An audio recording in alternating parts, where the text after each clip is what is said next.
Hey guys, yesterday I talked about things I love about the game of rugby. Not necessarily the technical elements of the game itself, but just some of the wider things which I really enjoy. Now, there's obviously going to be a few things to counter those points. May have been brought up in some of the comments yesterday, but we will see. I'm going to go over 5 things that I generally dislike about associated with rugby, and you guys can let me know your thoughts as well. First one, probably not unique to rugby, but I feel like it happens way too often in rugby, and that is ref blaming. Oh, it's a bad one. I mean, the refs have a pretty tough job, and rugby is a game full of interpretations. So it's a hard one for refs to get everything exactly right. Obviously, they try their best. Sometimes they have howlers. Sometimes they have bad form, just the way the players do as well. Sometimes they miss things. But overall, I generally think most of the stuff kind of evens out. Very rarely would you find a game where it's just like one penalty after the other, after the other, all in the favour of one team, or stuff just totally being ignored one side or the other.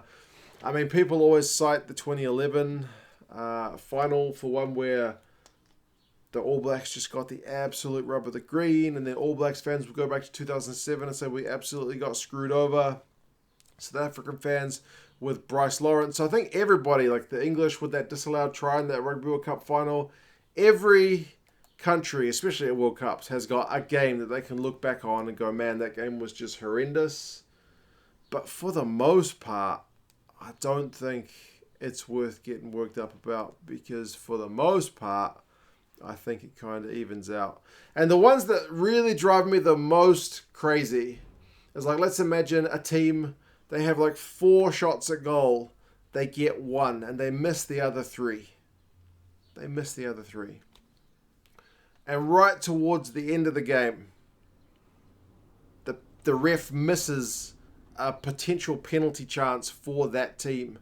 And then the team which is winning kicks the ball out and they win the game. The fans will just pounce on that ref to say, man, you didn't give us that penalty. It was so clear. It was so obvious. Why didn't you give us that penalty? You cost us the game. But it's like, your own guy missed 3 kicks before. If he'd got some of those kicks, it's just the mentality. Like, if that penalty happens at the start of the game, no one's talking about. But if it's the last penalty of the game, or if it's the last action of the game and it's about the ref, it just drives people bonkers. And the ref is going to cop all kinds of hell for it, which is unfortunate for them. Obviously, they want to make the right calls. But yeah, for the most part. Autumn Nations Cup was one where the ref got blamed horrendously for that final. I thought France, for the most part, were on the back foot in that second half, and England probably deserved to win. But yeah, the ref still copped it. Anyway, that's just a thing.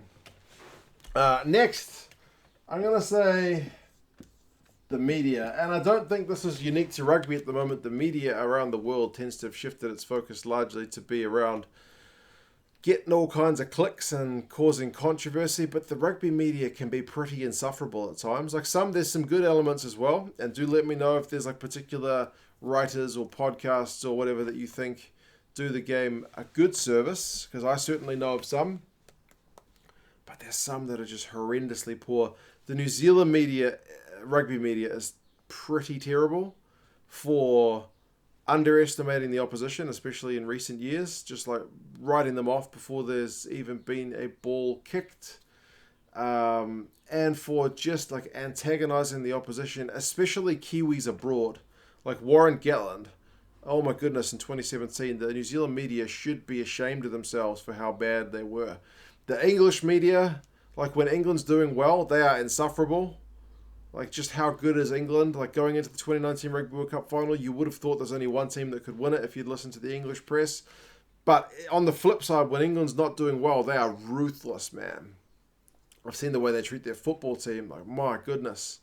Why would you want to play when the media is that hard on you? It's, yeah, it can be pretty bad. The South African media, maybe not so much in recent times, but traditionally at least under maybe Coetzee anyway, maybe for good reason, was pretty bloody negative. And the Aussie media, Fox, as they were, I think, trying to negotiate like a broadcast deal. Like they were trying to kind of get a cheaper deal on the rugby. They were almost turning on Rugby Union to spit out negative rubbish to cheapen the game. Like honestly, there's some really bad stuff. Wales Online has some interesting ones. The Irish media can be a bit hit and miss. So yeah, like I said, there's some good ones, but there's some pretty bad ones as well. The next one, I'm going to say law tinkering. Again, I don't know how much this happens in other sports. It probably happens a bit. But man, they tinker with the laws in Rugby Union often. Very often. To the point where you can't really remember sometimes exactly what is the ruling. Are you allowed to catch the ball outside of touch? Were you allowed to be standing outside when there was a ball coming in? Can you put 1 foot in, 1 foot out? Like, little things like that change. And they always seem to be tinkering to try and make the game more exciting. But they never seem to, the lawmakers never seem to quite get a grasp of, sometimes they're trying to make it switch to like league. And it's like, don't try to be like league because there's already league. If you're trying to be like league, then just go watch league. They're different games. And it's one of the things I talked about in my other video about why I love Union is because it is so varied. You know, league teams don't set up just to kick penalties as far as I'm aware, but some Union teams do. And that's not a bad thing. But also, they don't seem to get that there's always unintended consequences. Like, if we change this, this is going to make the game more exciting. And then there's a consequence, more box kicking. Or, like, you know, they try to free up the breakdown to make it easier for teams to get turnovers because they think turnovers is going to equal counter-attacking opportunities before defensive lines have set. So it's going to be really free-flowing. It's going to be end-to-end action with both sides turning each other over, running up and down the field. Lo and behold, teams realize it's really easy to get turned over, so it's easier to play without the ball, so they bloody kick it to the opposition. Do you know what I mean? The constant tinkering, I feel like, doesn't let you settle. I mean, there are some laws that I'm glad they changed, like the scoring tries at the base of the post, but even that will have, you know, consequences because it means the teams don't need to protect that area as much. They can maybe spread out a bit, so there's going to be less opportunities out wide, that kind of thing. So, yeah, but that to me, that was just one law that didn't kind of make sense. Yeah. Also, I know it's not called rules, but if people call it rules, don't correct them and say rugby doesn't have rules, it's laws. That's not funny. For all intents and purposes, it's the same thing. Anyway, what else have I put? One thing I've kind of put, it's more of a technical thing, but just time wasting in general. Honestly, like during the lockdowns, when there was literally no rugby being played, you guys may have been there some of you. We went back and we watched a lot of old rugby, a lot of classic games from the 80s. I should have gone 70s maybe at some point, but 80s. I know that's amateur era, 80s and 90s. We watched a lot of old games. And I tell you what, the game moved a lot faster back in those days. Now, I know some of the changes, and it goes with the law tinkering, some of the changes have been made for the right reasons and for good reasons, such as to improve the health and safety aspects of the game, to reduce broken necks at scrums, which is not something we want. But everything is just so slow. The speed at which they set the scrums, and I know they have to do it safely, but nobody's hurrying to set a scrum. Lineouts take forever. The ball in play time for Union is pretty bad. I know there's talk about, well, we should stop the clock instead. If everyone would just get a move on, I feel like we wouldn't need to do that. But the guys are big, so it's hard for them to get a move on for 80 minutes without exhausting themselves. But I think that's also maybe part of the problem, is that, you know, if you've got guys who have to play 80 minutes and are getting tired, and then you've got substitutes who come on who are fresh, they're going to find gaps, you're going to see more tries. But by slowing the game down, you let guys have a breather at the scrum. You let them have a breather when some guy's tying his shoelaces. Like, all these teams go on with these strategies to slow the game down. Everyone's still, able to keep up with the game, and there's less space, less defenders beaten and whatnot. So, yeah, the time wasting kind of grinds my gears, and I wish things could hurry up. I mean, it's an interesting one from my day job, right? There's the team we work in has to get through a lot of work pretty quickly, but the work's not that complicated. The complex work goes to a second team, like a level 2 team. And one of our guys got promoted from level 1 to level 2. And when he went to level 2, he was used to working like really fast. And when he got there, he was getting through too much work that he was making the other guys look bad. And everyone like in his team was just like, bro, slow down. You only need to get through this many jobs a day. That's your quota. Just do that much. You don't need to do any more, even though he could do more.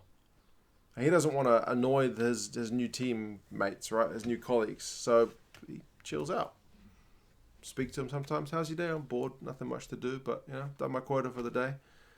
I feel like rugby is just accustomed to this is our speed. This is how fast we go. This is how fast we expect the scrum to be set. This is how fast we expect things to be done. It doesn't need to be done any faster, but it could be done faster. Anyway. What have I done with my pen? Last one. What did I put? Oh, man.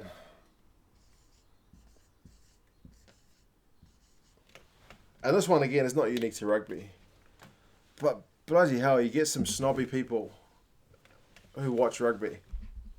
Not unique to rugby by any means. But man, somebody who played for the Marist second 15 in 1999 and bloody knows everything. His dad knows John Kerwin, and he got to go to a corporate box. Like, oh my goodness. I just generally don't like know-alls in general. And I see a few of them, like not too many on YouTube to be fair, but you see a few of them at the grounds, you see a few of them at club rugby. Yeah. Some pretty snobby people. I would imagine it's worse outside of New Zealand as well, because Rugby Union in New Zealand is not really like a private school game. I mean, it is. They still play it at private schools, but it's not an exclusively or predominantly private school game. It's all schools have rugby teams, so I would imagine it's probably even worse. I've heard stories about some of the people who attend some of the games, like at Twickenham and whatnot. But, yeah, snobs who kind of talk down to everybody else like they know everything themselves. I certainly see some of them on particular videos, but I won't kind of delve into that rabbit hole. But, yeah, for the most part, yeah, they say things like Alan Wynne-Jones hasn't been a good player for 5 years. Like, okay, that's fine. Hamish Watson has no chance to make the Lions. Well, he doesn't deserve to make the Lions. Like, man, Hamish Watson's a pretty good player. Anyway, I'm not going to go there. There's certainly other things, but overall, obviously, I'm pretty positive about the sport of rugby union. Those who wouldn't have Rugby Union YouTube channel. But, yeah, I thought that was an interesting one. Are there any things that kind of drive you guys bonkers when you're watching rugby, or things that are associated with rugby? Do let me know. I like to think the positive outweighs the negative. I generally try to be optimistic in that manner. Like, I'm optimistic that today, whatever day this is, on my holiday, probably my third day, that it's sunny, and the weather forecast, which says, as I sit here recording this video, it says it's going to piss down all week. Hopefully that didn't occur. But anyway, you guys let me know your thoughts. Take care of yourselves, and yeah, I'll talk to you again soon. See you later.